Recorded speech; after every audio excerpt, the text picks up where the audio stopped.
Yeah, I'm here, Bernie. Hey, Coach. Thanks for your time, first of all. Obviously, a lot to talk about with the game. One of the storylines is so many guys from Indiana high schools who played against each other, who know each other. You saw them, you scouted them. What do you think this group has kind of done impacting your team and impacting Indiana? Well, I'm thrilled with the what we've done in the state. We've made it a priority to recruit this state. Always have felt good about the players in this state. I believe we both have 5 Indiana kids on our roster, both IU and us. Certainly, we have Indiana guys playing key roles. But they all know each other. They all know each other. They all play against each other, which makes for Saturday to be very interesting. And just real quick to follow up on that, if I could, is your thoughts on what Demetrius has done in his development and what he's doing for your team this season? Well, I'm really proud of how far he's come from a rough freshman year to a key guy on a championship team to the leader, the voice, and the quarterback of this team. It's been kind of a steady progression of improvement, but he certainly is the voice. And his play right now on both ends of the floor ignites us. He pressures the ball for us defensively. We'd ask him to do it for we ask him to do it 35 minutes a game for the most part. And then he's mixing and balancing scoring and getting his teammates involved. I think he's doing it really well here as he's early in this role. Mike, are you back on the line at all? Do you have a question? Okay, Nate, do you have a question? Yep. Alex, do you have anything? Yes. Mike, thanks for your time. Appreciate it. Yep. Curious, obviously the Indiana team that you played 2 years ago in this event looks a lot different than the one you're going to play on Saturday, particularly offensively. What challenges, I guess, as you look at them on film, do they present? And also, both of these teams, I think, rank in the top 4 in the country in offensive efficiency, not as good defensively. I guess the challenges of trying to defend Indiana.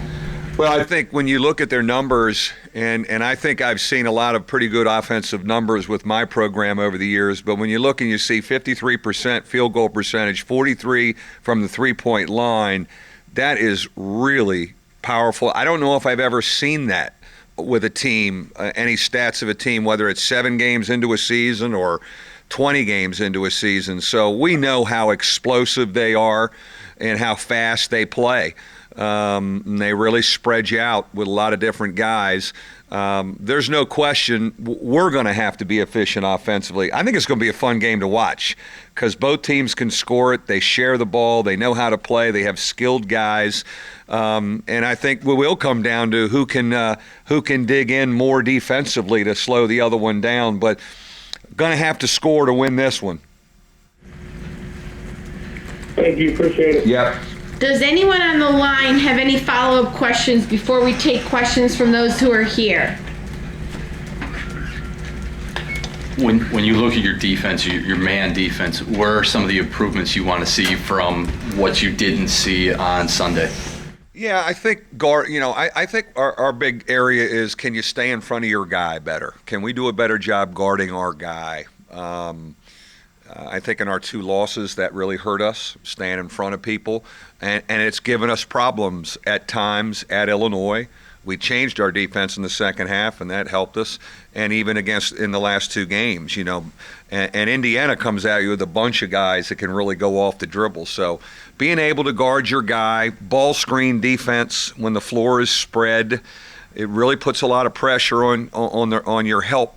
The 3 guys that are not involved in the ball screen situation. And then I think, you got to change defenses too and give them different looks. They get into such a rhythm and they love to play so fast. You said the other day, sometimes the guys say we want to stay in man. We don't want to go zone. What do you see? Do you see it once? Do you see it twice? Or what you don't see and say, all right, I haven't seen you guys do this and this. Let's switch to zone. Yeah, and a lot of sometimes we're not getting it done in man, and sometimes it's I just want to see them play against something different. I just want to change it. I'll say this. I think our guys, because they've seen, our zone get better and they've seen it be successful, they're more believers in it at this time of year than maybe some of my other groups.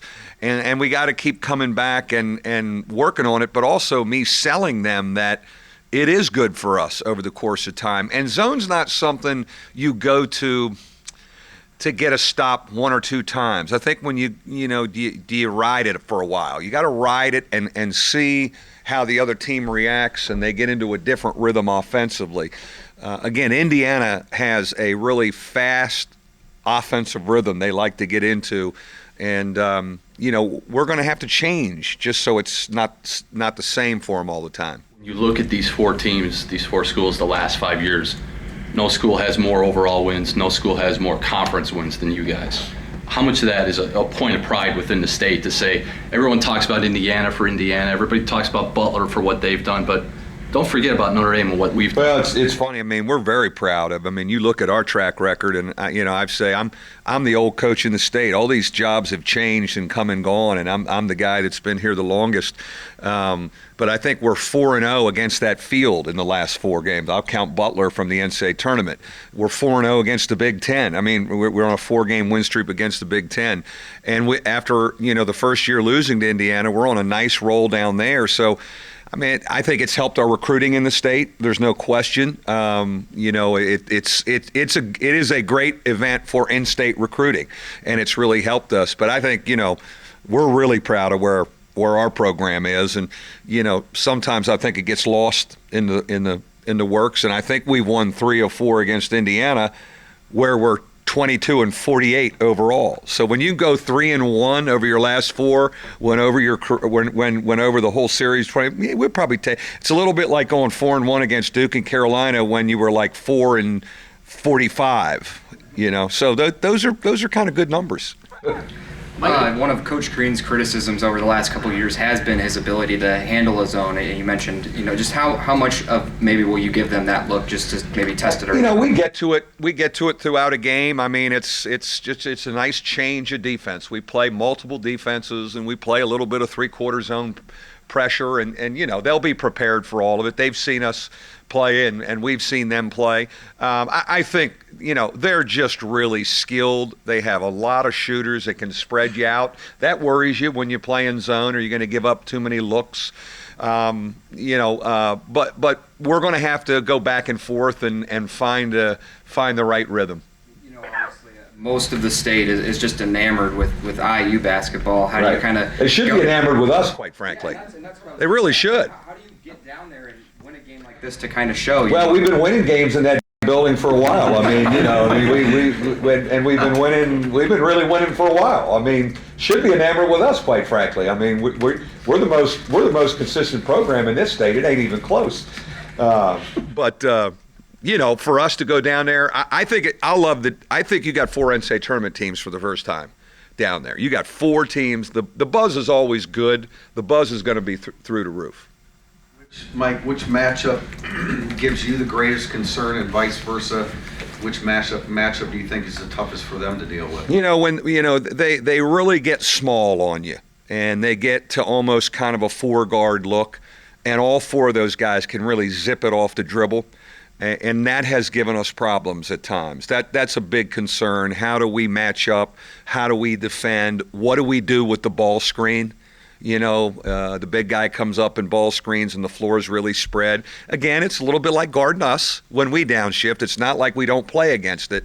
But they really have some exceptional guys that do both things. Number one, they can slash it hard, and they're shooting it at a high percentage. So, it's some of those slashing guys sometimes you can play off them. When you do both, it's really tricky. Transition defense is going to be a key. They get down and they get you fast. And so we really have to get back. And I think we have to change the tempo offensively. Like, we play fast, not as fast as them. We like to play fast, not as fast as them. Sometimes we have to grind in the half court. And, we have some different entries we get into where it's a little slower developing. And I think that is a key, changing tempos offensively for us. I think they're shooting it at 15 seconds. If you look at they're really shooting it quick. They get into it fast. Cause them some issues. Well, offensively for us, well, I would hope our front line can do some work on the backboard. I would hope we could get to the backboard and really get some second shots and offensive rebounds. Bonzi and Zach have been really a strong force, and even posting those guys some. Those guys being able to do things in the post. I think for us to be successful, for us to win it, our front line is going to have a good day. From transition defense, can some of it be taken from, you mentioned North Carolina, they get up and down, especially last year, super fast. Is that something you can kind of show these guys? Can you work on it in practice? Yeah. It's funny. We have what we call the Yukon transition drill that we started back in the old Big East days where, we go 5-on-0 offense, and then when the white shirts score, the blue shirts are kind of set up around the court and already kind of down the court. Coach gives them the ball, and they come running back down our throats, and so we've done. Even I always feel transition defense is a weakness early in the season for every team. So we kind of we try and concentrate on it more in practice, and we do some basic breakdown stuff with it. But that's one drill that's lived in infamy in the program, and you're right. I mean, these guys are coming back down on you really fast. When you watch tape of Indiana, do you focus a little more maybe on the Wake Forest and Duke tape, teams you're more familiar with when you're watching? Watched a little bit of Duke. I actually watched their last game. McNeese. Yeah, I watched McNeese live. I want to watch some more of that when I get out of here. Maybe watch a little bit of Wake. But I remember, I watched the Wake game live too. We weren't playing that afternoon or evening, or I was free, so I watched that. And you know what? You don't have to watch as much tape of Indiana. They know us, we know them. We've seen a lot of each other. We read about each other in this state. So I don't know if you need to watch as much tape. You've played Illinois, Iowa, Monmouth, some tough teams already, but do you look at this as kind of a measuring stick to see where you guys are at this point? Well, I look at it. I kind of look at it as you have 2 Big Ten wins right now away from your building. If you could make it 3, and have that on your resume before you start league play, that would be one heck of a feather in our cap. And then certainly anytime you can beat the state school, given where we're nestled and who we are, it's good for our program. There's no question. We know it's going to be a road game atmosphere. This is not a neutral site. How much does Demetrius maybe take pride in a game like this where, him and Yogi are in-state kids, both were number 11, both are kind of the scoring type guard? That matchup is probably worth the price of admission. These are, are there 2 guards playing better than these guys in the country right now? I don't think so. And they're Indiana kids, and they know each other, and they've competed against each other. I think that's really interesting, as it is for Blackman and their other guys, and Beecham and Torres and, our guys as well. I think that gives it a real intrigue how these guys have all grown up playing on the same AAU teams, playing against each other, playing in state championship and playoff games together. It adds to the intrigue, and I think it's really energizes the fan bases to come and to watch this thing. Speaking of Torres, how's he doing now? Some games we're seeing more of him, some less, but health-wise, he's healthy. He's good. One thing about him, he's been great. I mean, is it 5 minutes? Is it 7 minutes? Could it be 10 minutes? My God, it's only 2 minutes. The one thing about that is you got to be pretty secure and mature to handle that, and he's been great. Like he's. Coach, how come I didn't get in the second half? Now, he knows the role and when it's called for sometimes and when it isn't. But he's been very healthy. He's been doing what he does in practice. Yesterday we scrimmaged, and I think he was second in efficiency points. I mean, he was rebounding way above the rim, doing what we love him to do. And so I like that. I like that slot for him. He gets it. He knows what it is. And he knows it could be 5, it could be 7. It's 17 minutes tonight. We're in foul trouble. So let's ride you. But I like where he's at right now. What are you working on with Zach August most right now? I think always with Zach is just, slowing down, being poised. I mean, he got double teamed like heck the other night, and I thought he started off well. Then he got a little bit flustered with it, but people are going to come after him, and we have to kind of jam it in on him and make him make decisions in practice. So there's some carryover to the games. The biggest thing though for him, when he rebounds like he's been rebounding, especially on the defensive end early, and gives us a defensive chest and presence, whether he's guarding their post player or he's playing in the middle of our zone, gosh, that helps us. And then run the floor. Rebound and run the floor. Start with that, and the other stuff will come. Do they think those double teams is what contributing to his turnover rate? Yeah, I mean, he touches the ball a lot for us. I mean, I'm not so worried about, because I think I like the decisions he makes for the most part. Big guys they're gonna have a couple, and he touches a lot in tough situations. I think we're getting more good out of his relocation passes than bad. Just I think the biggest thing with him is to be safe with it. Sometimes he wants to thread the needle. He has great vision, but sometimes just make that. I used it with him in here the other day, the hockey assist, throw it. And then I said, you probably watch hockey. And he said, yeah. I said, BS, you don't watch hockey. He goes, no, I don't watch any hockey at all. I said, I don't either, but they talk about a hockey assist, so Google it. This isn't IU specific, but in general, what do you like about this classic that you guys play every year, that you can count on, and that you've got the 4 big teams in the state? The energy in the building. I mean, it's really kind of an NCAA tournament, postseason, ACC tournament atmosphere. Our fans are fired up all week. All 4 teams' fans get fired up. And you know what? I mean, all 4 teams' fans are very proud of their programs, and they all get to be down there together and kind of play and communicate with each other, because when we get into the NCAA tournament, and fortunately we all did last year, we all kind of pull for each other. I think we all kind of pull for each other. We spend time with each other, recruiting the same kids, and see each other, that being the coaches in different functions around the state. But I think there's energy about it. There's postseason kind of vibe about it. For us, it's always kind of a road game. It's really not neutral, even when we play Purdue. Even though I'll say this, it's funny, winning a couple in a row, all of a sudden our fans are getting on that bus and coming down there a little bit more. They're driving. Given the entire atmosphere and the success that you've had down there, how much easier does that make to get these guys' attention back from finals and everything? Yeah. Like they can lock in right away. It's not just a regular home. Yeah, no, and it's a big game. So again, I'm hoping tonight we're going to go at 8:30 with the exam schedule, and I think by tonight we only have 3 guys that have tests tomorrow. We're going to have some really free minds, and then at 1 o'clock tomorrow we'll really have some clear heads.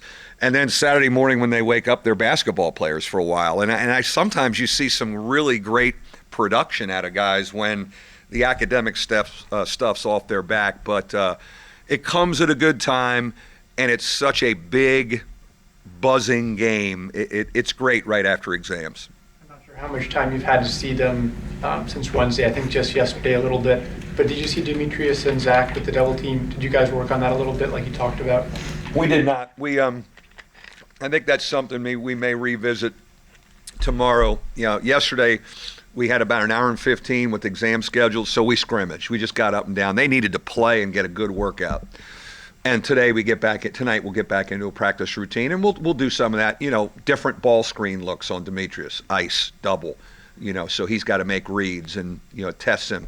And then are we helping from the perimeter on Zach? Are we doubling off the other big? We'll mix that in. Probably more tomorrow. Thanks, Mike. Thanks, guys. See you Saturday.